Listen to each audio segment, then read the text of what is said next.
Hello and good day to everyone. That is you're tuning in here at the Sphere Rocket Podcast Network. Once again, I'm going to be the host for today's episode. My name is Dwayne, and right now we are joined by another special guest. It's also one of our clients here at Sphere Rocket, but I guess more introduction about her. Alex is the CEO of Lockstep Realty. So it's a realty group, but also a fellow podcast host. You can listen to his podcast on the website right now. I believe. Okay, I guess Alex is the best person to ask about more information about him and the business and the podcast himself. So without further ado, Alex, welcome to the podcast. How are you doing today? Thanks so much for having me. I really appreciate it. We're doing great. And you know how I can tell that you're a podcast host, you got an awesome background behind you. That's not a green screen, it's an actual background. No, yeah, we just moved into our office about 6 weeks ago. So one of the things we really wanted to specialize with was an audio room for our team to be able to shoot content or kind of run these podcasts that we do and create an atmosphere for our agents that allows them to have a good space for that. Oh, it's good because your business is focused in real estate. So how important is the studio concept or the aspect of it? Yeah. So look, I got in the business in 2012. And when I got in, the idea of social media or content in that sector of the business was not really something a lot of people focused on.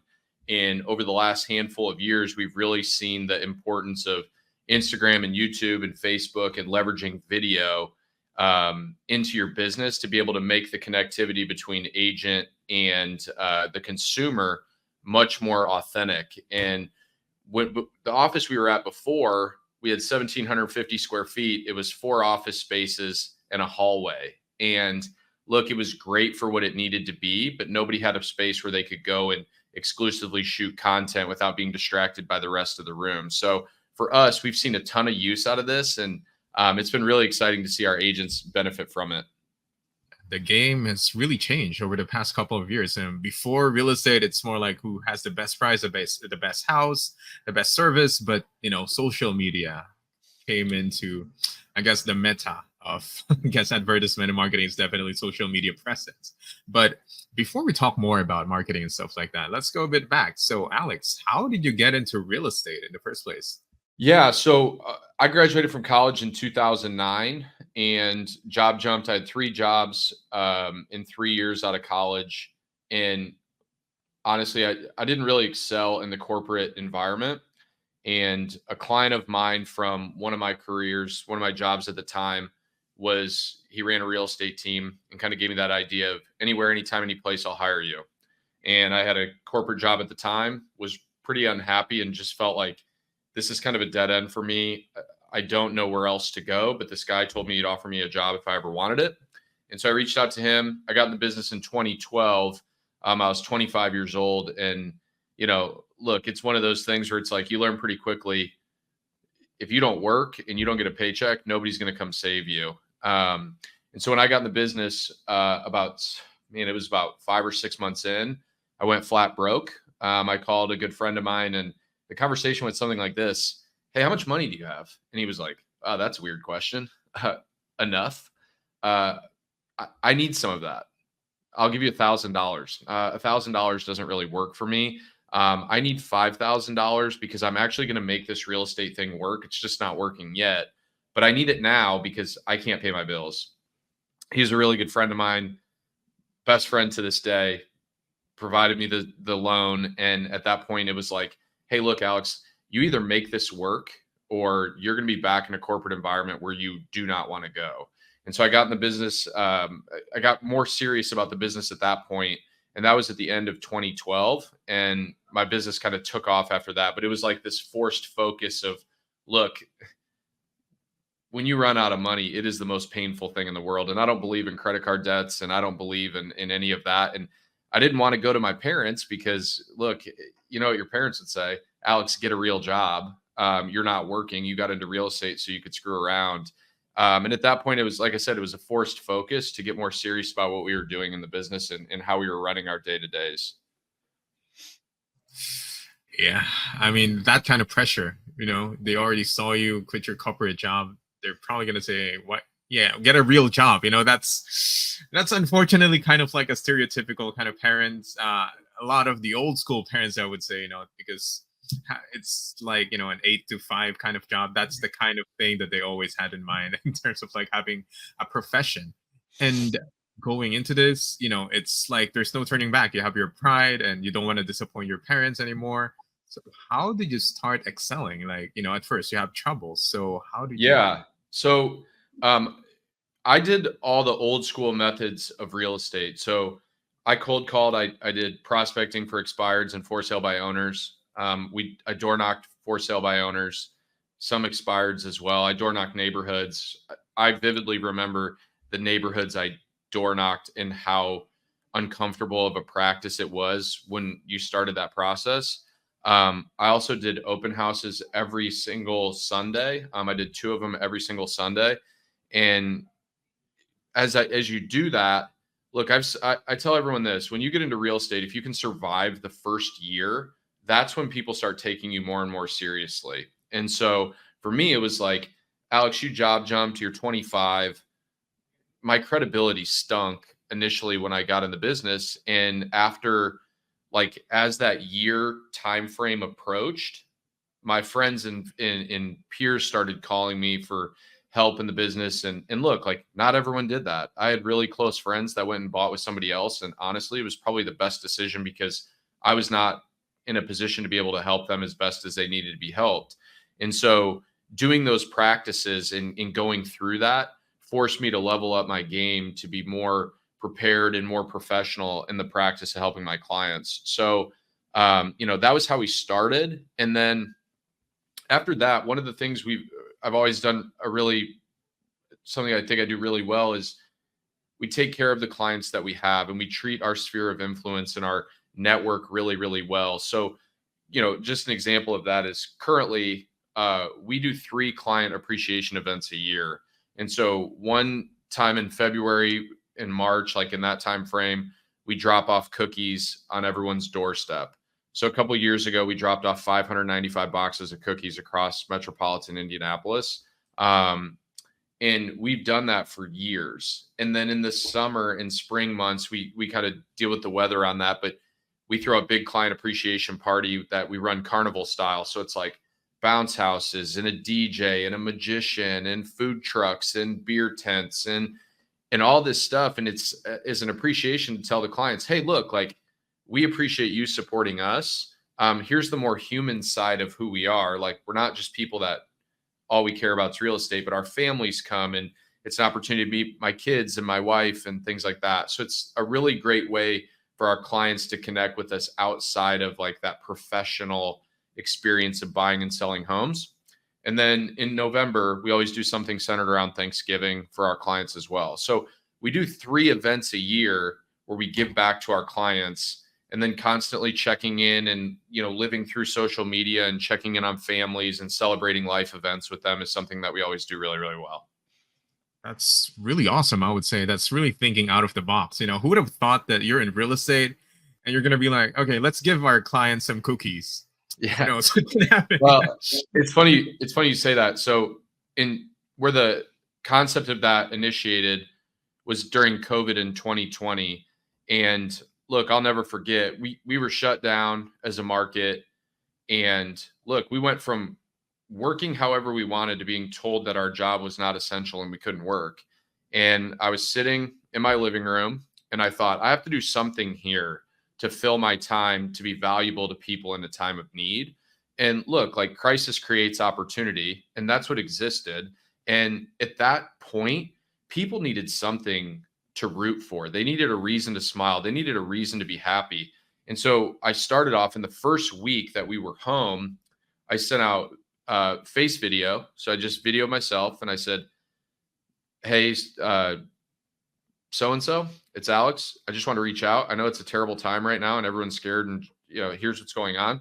But one thing you should know is that interest rates are insanely volatile right now. If you have an interest rate above 5%, you should refinance. Here's my lender contact. Give him a call today. Tell him I sent you.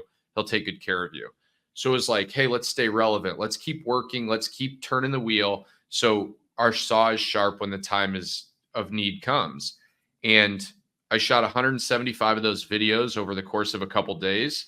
At the end of that, my voice was pretty hoarse, and I was like, okay, I have to find the next thing to do. and one of the restaurants in town turned their restaurant into a grocery store where they were saying, hey, look, we'll provide groceries. Just come by and pick them up. We've got this, this, this, and this. So I called the owner of the store and I said, hey, look, I've got 175 clients.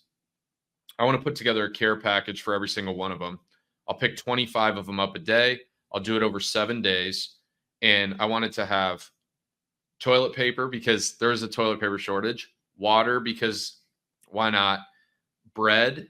So it's like the essentials, coffee because everyone needs coffee, and cookies. And so like I put this care package together. It cost me $18, $22, whatever it was. And I picked up 25 of them a day and I drove around metropolitan Indianapolis with gloves and a mask on and dropped them on everybody's doorstep. And Personally, what'd you say? Personally, you did that. Yeah, I did every single one, 175 of them. It took me 7 days.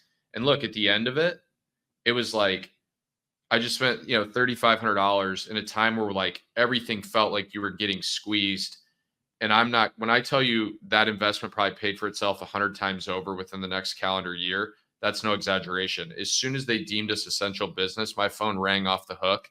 And honestly, it was like in 2020, everyone did it, but it was like people were starting to go, Alex, you're not just a realtor. You're not somebody that we come to help buy and sell real estate, but you're actually a friend because you care about people.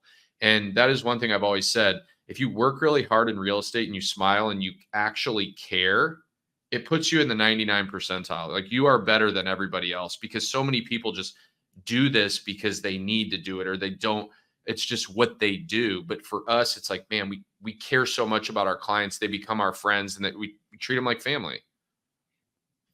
You know what? Unfortunately, the misconception, the stereotype of all realtors is like, oh, we're just a deal for them. As soon as we sign off the contract, paid everything, they're gone. But I think you went against the current. Basically, you did something different that you show a side of humanity that you care in the most pretty much dangerous or saddest time, as you mentioned earlier, and that left an impression of them. Oh yeah, was the guy who gave us supplies when we needed the most. Okay, real estate, and pretty much I think I can see how it worked. But the fact that you came up with that idea, it's mind blowing how you got. Yeah, it was. Look, man, it was a tough time for everybody. I mean, everybody remembers, March 2020 when the world shut down, and it's like, look, everybody just wanted, I remember getting on Zooms with friends because you couldn't hang out with your friends and then just talking to your friends that way, trying to keep things normal. And it was like, look, this isn't a forever thing. The world isn't shut down forever. There will be a time that we go back to what is considered normal. You need to be prepared for that. But also like, those are opportunities. Like people at that point, like, look, everybody wants a reason to be happy in the world today. And oftentimes it's like, you get on social media and it's like this fake form of validation for yourself or it's why some people do it or how many views did I get on a post? And it's like, man, just go do something nice for somebody. And, I still do this to this day, but when I'm having the worst day, I'll typically go to Starbucks and I'll buy the coffee for the car behind me. And it's like, I just do it because look, just pay it forward, man. Somebody's probably going through something worse. You never know what anybody's going through, all those things. And so it's like, this is just an easy way to try to pick somebody else up. So then maybe somebody sees you and picks you up too. It makes you feel a little better. And I think it's one of those things where it's like, look, we need more of that. People need to root for each other better. People need to support each other better. And look, I've been fortunate enough to build a pretty successful real estate career just on that idea of like, look, I want you to win. I want you to win. I want the agents to win. I want my friends to win. It's not about you and me and who can sell more business. The business is a byproduct of the behavior of doing the right thing all the time. You know what? I'm going to start doing that. Yeah. Like in a worse situation, paid forward. At least you're in a worse situation. It makes you feel a bit better. That you help. I learned it from my mom when I was younger. I called her one day. I was complaining about a bunch of stuff, and she's like, "You know what, Alex? First of all, shut up. You got nothing to complain about. And two, like, go do something nice for somebody. It'll make you feel better." And it's something that's always resonated with me, and I still do it to this day. You got an amazing mom, I would say. Teach you that kind of lessons, and then Yeah, In a special kind of way. we'll keep her Yes. around, right? Yes. And going back to your business, so I think that was we were able to make a lot of sales probably after that year. The seeds that you planted definitely were sowed the following years. And that being said, is that the worst kind of challenge that you've come across your business, or there's something else that you needed to work on? Yeah. So look, real estate's this ever evolving model, right? Like we dealt with the COVID market in 2020. It then turned into the total chaos of what the market was in 2020, 2021, and the beginning half of 2022. And then in, the summer of 2022, we all remember interest rates went from 3.5 to 7.5, like that. And look, there was a lot of people that were in the business at that point that actually didn't know how to do the business. They knew how to take a client, open a door, put pen to paper, and get a deal done, but they didn't know how to comp out houses. They didn't know how to navigate pricing strategies when you need to sell their home. They didn't know how to call sellers to get them to reduce the price or tell buyers what an inspection report actually meant. And so, I, look, hard days, easy days, they're all just days. Some are just different than others. And look, over the last, call it, if you go back to the summer of 2022, if you look at what we've experienced, rates went up to 7.5. They've since trickled down. We've seen inventory challenges. We've seen now the NAR settlement changes that have been pushed into our real estate industry. It's always evolving. And if you're not evolving with it and willing to learn and stay ahead of the curve, it will just leave you behind.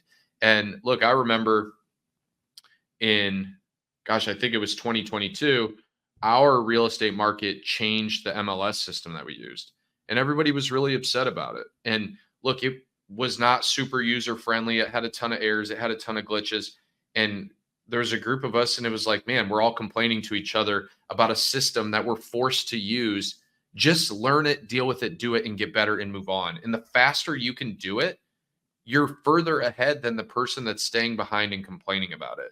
So, look, every day is a new challenge in our business, but they're just that. They're just days, and people need us out there. They need the professionals to help them buy and sell real estate. So, when the rates are at 7.5%, there's still somebody that needs to move.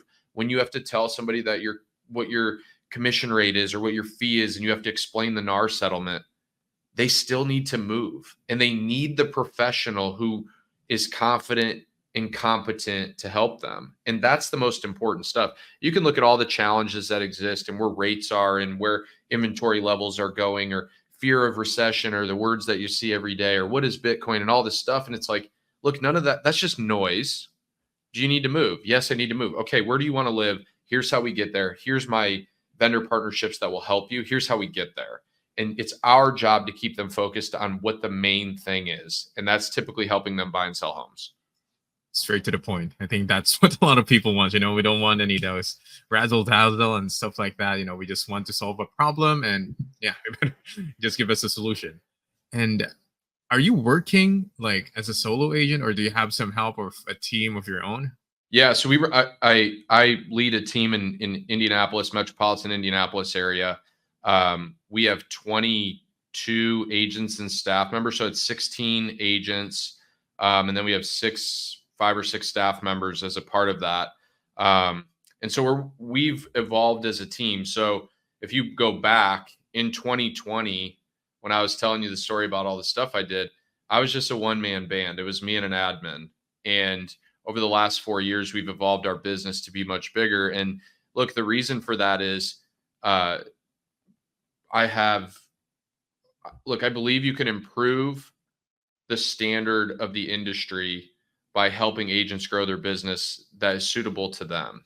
And the traditional misconception that exists with real estate companies or teams is that, look, there's one person at the top, it's all about them, and everything that they do is centered in the best interest of the team lead. So there's team leads where the teams are named after them. That's what the industry says you should do. And for us, how we look at it is, it's like, look, we want to create an environment for agents that's collaborative, that's exciting to come to work every day, where learning is fun and people get better. And getting better is not just, oh, I sold another house, but it's getting more stories of success and helping more people win, and then seeing your peers win and being excited for them because they're just like you. And, I talk about this a lot with our team. It's like everybody's just doing the best they can. And if you're not, you can't work here. But if you are, like, let's just all work really hard together. Let's pull the rope together and try to accomplish the same goal, which is helping more people accomplish whatever goal they want to accomplish in real estate. I guess that's the difference of being a boss and being a leader. If you're a boss, you know, everyone just follows you, and pretty much the morale might not be as high compared to someone they actually respect, not just because he's the leader, but they actually look up to him. And yeah, that leader looks up. I forgot the word, but basically helps everyone else, as you mentioned earlier, Yeah. to be elevated. And I wanted to ask if you have experience with virtual assistants as well, or are all of your employees like office-based local? No. So look, I was somebody for a long time that felt like I need to have the people that I work with in the office. And look, that's a control. That's a limiting belief that we tell ourselves about the idea of control. And as we scaled and grew our business, I spoke at a conference earlier this year, and I saw an owner of Sphere Rocket, Justin Nelson, speak on stage. Do you feel this? Do you feel like your bills are this? Do you feel like your time is this? And for me, it was like, oh my gosh, I feel like Justin's talking to me. And so I immediately was like, hey, look, one thing I love to do, I love to take action, almost to a point where sometimes people are like, hey, can you stop taking that crazy action and focus on the one action that we're trying to do right now? But at that point, it was like, hey, I'm going to run this down. And so we brought our first virtual assistant on, I think in probably maybe June of this year. And look, we've had a ton of success with it. Our John does all of our organization of data. And what it does for us is we then take sales figures, we take commission figures, we take agent income, and we can learn from that and say, look, here are the agents that excel really well in this sector of the business. Let's elevate them in that sector so they can be the best version of themselves. These agents over here are really, really good over here.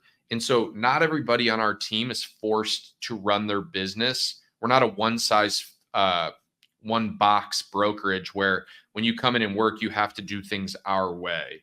And so I think that's something that's very attractive to our team, but also it's been really helpful with our virtual assistant to be able to put this data together.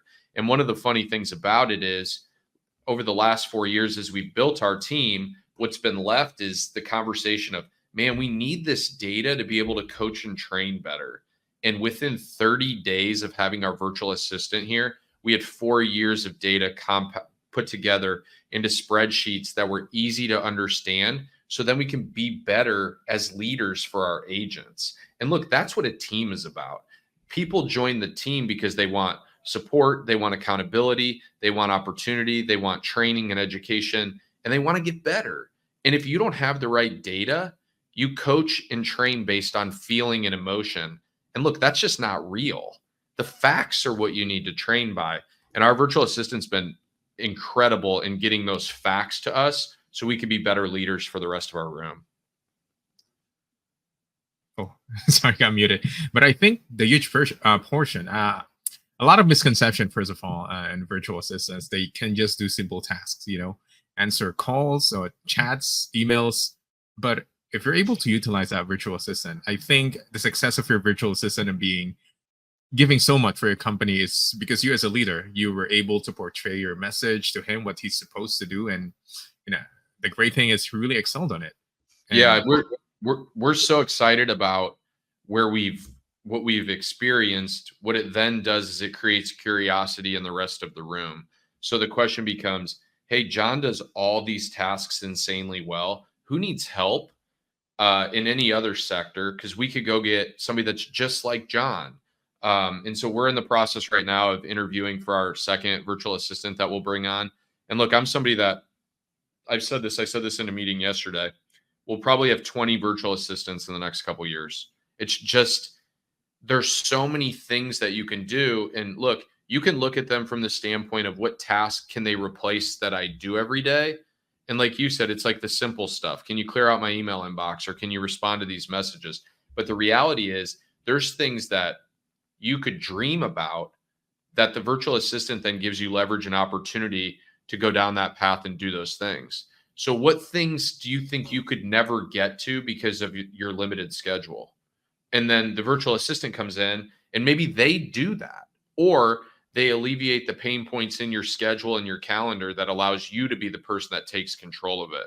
So if you're doing $10 an hour work, or $20 an hour work, and you believe your value at $250 or $500 an hour, if all you do is $500 an hour work, you inevitably will make more money and be more successful, or sell more properties, or generate more clients. But if you're doing paperwork and getting stuck in the minutia of the job, well, then you're only limited to how many hours we all exist in a day. So that's the difference, and that's where the leverage becomes a huge factor. Definitely. And, people might think differently in a way that only I can do this job. I can't trust someone else, especially virtual, to do this. Like, that kind of thinking. But, if I talk to one of these suppliers of Sphere Rocket, if someone were to ask her, like, can a virtual assistant do this? 80 to 90% of the time, the answer is yes, because they're really so flexible. If they can get into marketing, customer service, even doing your groceries for you, telling you what you need to do in your fridge. I think Justin has one of those talks where he has a camera in the fridge, and whatever's missing, the virtual assistant will just relay that information. Sure, it might seem simple enough that I can do it myself, but it piles up. It could take an hour. No, I agree with you. I talk about this all the time. Like, it's the idea of, if you've ever experienced like working with folks, the conversations are typically, hey, do you have 5 minutes? And look, it's 5 minuted to death. Like, you go in the office, you sit at your desk, and you have 5 minute conversations from the second you walk in till the time you leave, and you never accomplish anything. And that's the difference, where it's like death by 1,000 paper cuts. If you get all those 5 minute sectors back, and there's some sort of thing that you can focus your energy in that's going to create margin in your business or make your agents better, it's that type of stuff. Like this whole idea of groceries. I talked to Justin earlier this week, and he had mentioned that. And like, you start thinking about it, and it makes me think about my conversation at home with my wife. And it's always on Friday, Saturday, or Sunday. Alex, what groceries do you want this week? And they're always the same. And it's always the same stuff. And so then it becomes, what's in the fridge? And then you got to get up and you got to go do it. And my wife and I, we have twins at home. So somebody starts crying or somebody needs something, and then you get distracted. And then I forgot to order groceries, and I'll order groceries tomorrow. And then it's, what do you want me to order? And you do the conversation again. And it's like that 5 minute task that could have just been done, like the groceries just appear at your door, is way different than, look, sometimes you just don't have the brain capacity to go, I don't know what I want to eat next week. I can't even think about it. I'm tired. I'm exhausted. Tell me about your day, and let's plan a trip together. Or let's do something exciting or fun. Grocery conversation, bore. That sucks. I don't want to do that. And so it just creates an easier, you just take all the things you never want to do and you don't do them anymore. Yeah, it's like reverse of what you said, 1,000 paper cuts. If you started doing this, then you'll eventually see that, oh, it's making this much of a difference. Like that small thing that was able to skip around because I was able to get someone to do it for me, it actually took off a lot of my time to be free. So yeah, you need to have a more, I guess, seeing more steps ahead on how much it's going to save, the bigger picture, basically, on how it's going to affect you and your business. And going back to the business itself, so I've read that you're focused more in the Indianapolis area, I think. Or can you tell us more about that?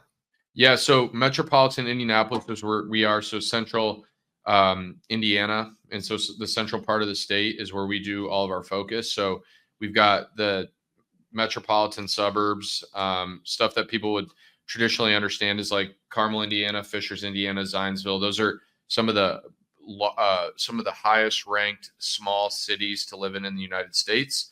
The affordability of Indianapolis is incredible relative to the rest of the United States. So when you look at some of the ebbs and flows of the business, like we don't experience the extremes that some of your major metropolitan cities like Miami and Los Angeles and Chicago and New York and San Francisco may experience. But the beauty is it makes look, it's really affordable. So the cost of living is very fair.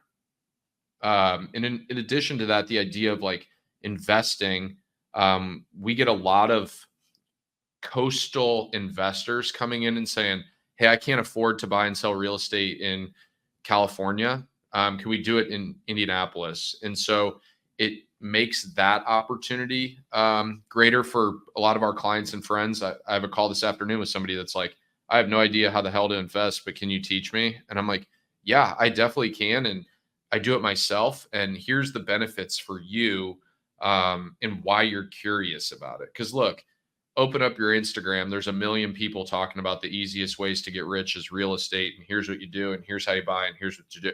But the reality is nobody tells you their own stories. They're selling you a guide and they're selling you a program. And that's really how they're getting rich. It's not what they're doing. So the fact that we actually do that, we have many people on our team who do the buying and investing and flipping.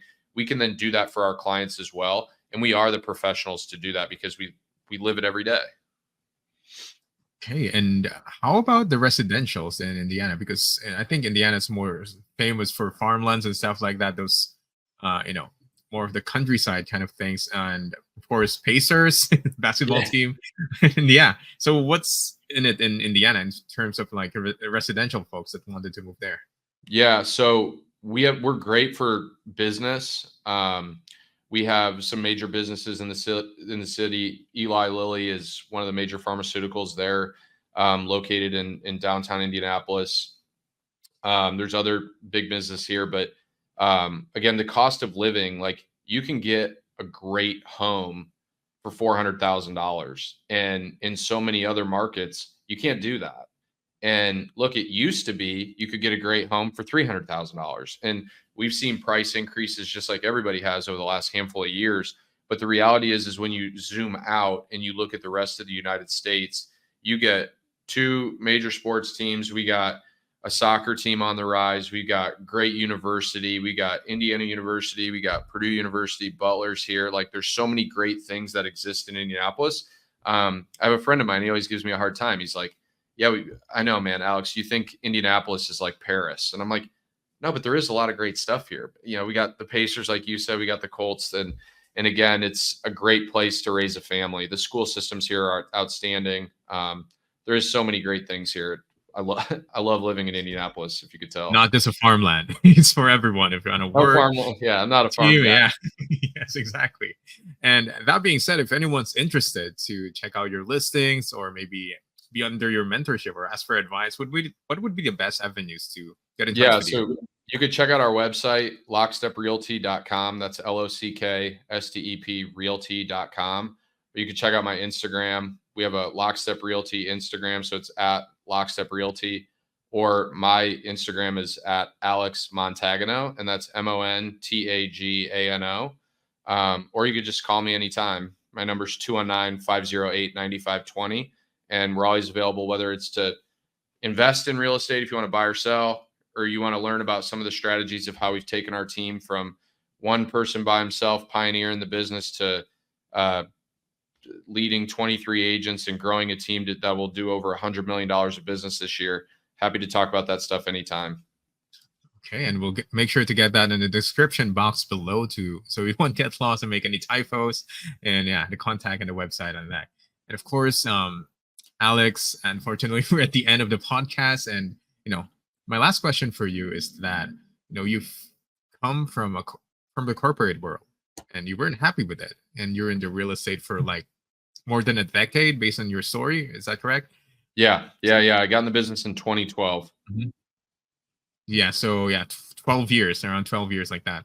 So 12 years in the same kind of profession. I mean, first, you've got to love the freedom that you have right now, or flexibility, the money. But if you're going to be in a profession for more than a decade, there has got to be more than just the money and the freedom. So what do you think is something that keeps you going and doing what you're doing right now?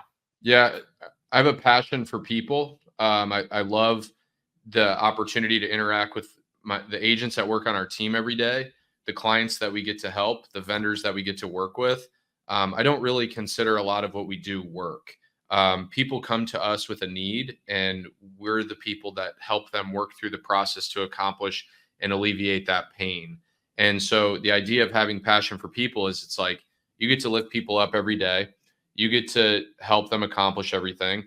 And then you take that professional relationship and you evolve it into friendships. And so one of the things I'm really fortunate of, you do this for 12 years and you sell over 1,000 houses, and you automatically take your network of people that used to be like this and now it's like this. And when you have kids and you go on a date with your wife and you put something on social media, all of your clients and friends root for you. And that to me is like, it's the human side of this. And look, we root for you every single day. Like, I want my clients to have the best life. I want them to love their home. I want their experience in their home to be the best.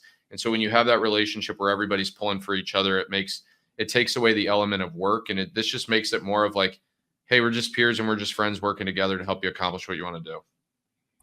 That's perfectly worded out. You came in a position of helping someone. I mean, I guess one of the bigger proof that you mentioned earlier is, pass it on. You paid for someone, you're having a bad day, pay for someone else. And, giving out cookies, it might seem like small things, especially, but at the end of the day, you're doing it in a position of wanting to help someone, not just to make, okay, I give this guy a cookie, maybe he'll give me a sale after the next year. You didn't expect that, it went tenfold, but it's all just a byproduct. If you treat people well, like I said earlier on, if you smile every day when you work with your clients, you work insanely hard and you care about what you do, the clients feel that. And that's all they want. They want to be heard. They want to be supported. And so if you're putting all this work and you're putting all of this time and energy and effort into them, look, they appreciate you. And it's what your calling is in the business. It often gets lost. I mean, there's so many people that don't do this for that reason, but if you're doing that, your business automatically grows because people love working with you. It's very infectious. And that's the kind of best job someone can have, doing something that you love, not just for the money, but, for the people and helping people. And yeah, it goes generations worth of thanks and knowing that you've made a really positive impact in all of your clients. And that's more than just the money. That's more happiness more than what money can give you, that kind of helping other people. So Alex, it has been an amazing podcast. I definitely learned a lot from you on this podcast. I'll definitely apply it. And the next time I'm going, if I'm in that kind of position. And Alex, before we end this, maybe you wanted to promote anyone other than your business and give a shout out to anyone too. No, I just, look, if you have any questions about my business or how we got here, always happy to help. If you have any questions or conversations about my partnership and the work that we've done with Sphere Rocket, happy to help on that too. It's strategically changed our business at Lockstep. It's changed the trajectory of where we're going, and it's changed our ability to scale our business even faster. So always here as a resource for anybody. And thank you again for the opportunity today. I really appreciate it. Yeah, it has been an amazing podcast once again for everyone. Hopefully you guys learned as much as I did or even more. And hopefully we'll see you again in the next episode at the Sphere Rocket Podcast Network. Goodbye, everyone. Feeling overwhelmed by your business tasks? Well, it's time to step up your game. Visit www.spherocketva.com and get a virtual assistant from us at Sphere Rocket VA. Streamline your business operations and focus on what really matters.